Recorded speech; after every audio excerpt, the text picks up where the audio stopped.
Hey guys, welcome back to Pack Youth. This is Bianca here with an encouraging word, and I wanted to share something with you guys, something that God had put in my heart as I was watching the movie The Passion of the Christ. So when he's carrying his cross on his way to his crucifixion, God had spoken to me. And mind you, Jesus had been severely flogged. He had been beaten, struck on his head. He's been spat on. And yet he had to carry this heavy cross.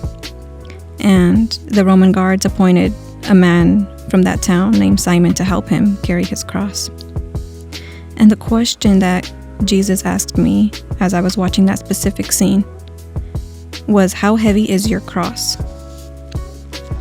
Luke 9:23 says, whoever wants to be my disciple must deny themselves and take up their cross daily and follow me.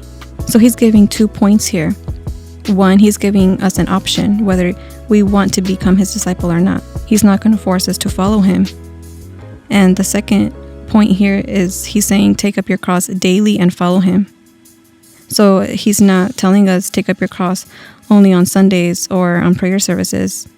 He says take up your cross daily and follow him. And we're going to see what the Bible says about the person who doesn't do this. Matthew 10:38 says, whoever does not take up their cross and follow me is not worthy of me. So the question that we have to ask ourselves is, are we living a life worthy of Christ? Chances are, if we have a little prayer life and our Bibles are dusting somewhere in the corner, or maybe we're just comfortable with our lives, we are not living a life worthy of Christ. And I wanted to quote something from one of my favorite movies, God's Not Dead. It says, sometimes the devil allows people to live a life free of trouble because he doesn't want them turning to God. Your sin is like a jail cell, except it's so nice and comfy, and there doesn't seem to be any need to leave. The door is wide open until one day time runs out and the cell door slams shut, and suddenly it's too late. How comfortable are you in your sin? Luke 14:27 says, whoever does not carry their cross and follow me cannot be my disciple. I repeat, cannot be my disciple. I didn't say it, Jesus did. And the verse before that says, if anyone comes to me and does not hate their father and mother, wife and children, brothers and sisters, yes, even their own life, such a person cannot be my disciple. And he's not telling us to literally hate one another, because he teaches us not to. He just wants to be first place in your life, your first love. I mean, after all, he gave you life and he gave you breath. He named you. He knew you before knitting you into your mother's womb.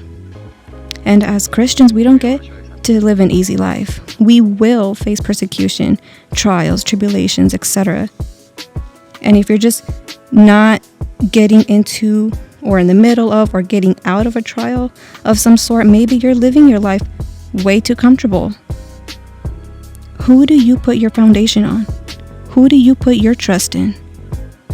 I pray you surrender your life to Jesus before it's too late. I'm praying for you guys. God bless you.